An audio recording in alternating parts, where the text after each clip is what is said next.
ගෙම්බගේ බෙල්ලෙන් අල්ලන් ඉන්නේ. කෑ ගහන්නවත් බෑ. බෑ කෑ ගහන්නවත් බෑ. දඟලනවා ගෙම්බ.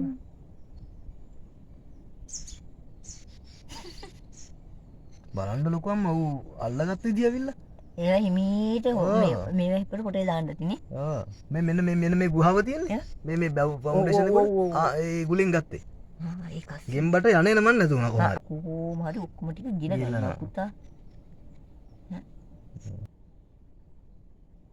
මැරණකම් අල්ලන් ඉන්නේ කන්න. එහෙනම් දැන් කටෙන් එකක් ඇති දැන්. දැක්කද ඉස්සුවා.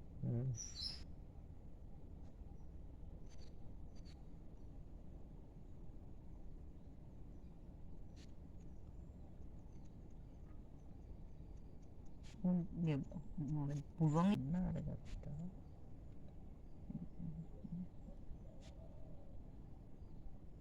මල්ල මේකට මේ සතාට මේ කියන්නවත් බැරි ඌට මොනවත්ම කරගන්න උන්නේ නැහැ. නැත්නම් ලොකම කීස් කීස් ගාලා කෑ ගහනවනේ. පුතා ලේද විතියේ? ලේ තියෙන්නේ ගෙම්බගේ ලේ. අම්මා රසක් ගිහිල්ලා තියෙන්නේ නැතුව. කටත් හදා හදා ගන්නවා.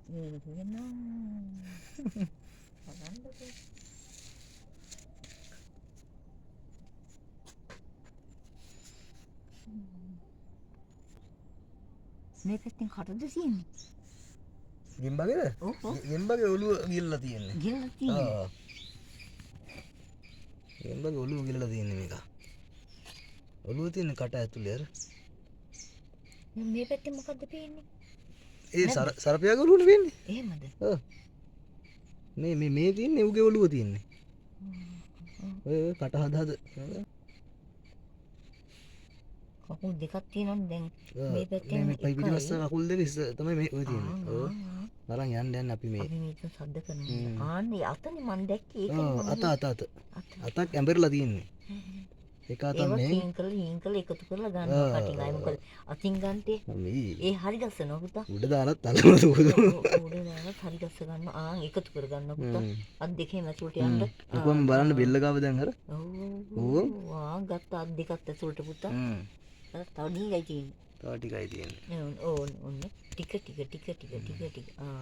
පුතා දැන් ඇවිල්ලා පිටිපස්සට මෙනකම් ඈ අය කකුල් දෙක විතරයි තුරු. ගත්තා. ඔක්කොම ටික ගත්තා. දැක්ක. එකතු කරගත්ත හැටි. හැඩ වෙන බස්ස ගන්න බෑ. ගිල ගන්න එපා පුතා. ඔව්. ගිල ගන්න එපා. ඕන්න කකුල් දෙක. ඕන්න. අපි ළඟට පණිද්ද නේ දැන්. ඔන්න පුතා. ඔන්න හරි හරි යන්න. ඔය හොටේ උතුල්ලනවා විම. දැක්කද? ඕනේ. කාලා හොටේ හොඳට අතුල්ලනවා. ගෑවිච්ච ඒවා.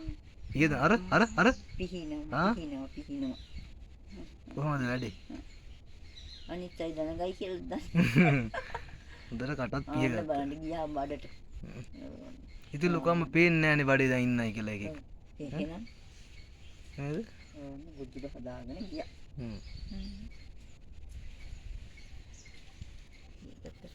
අයෙක් කවුරුත් අයත් වැඩි තමයි කරන්නේ.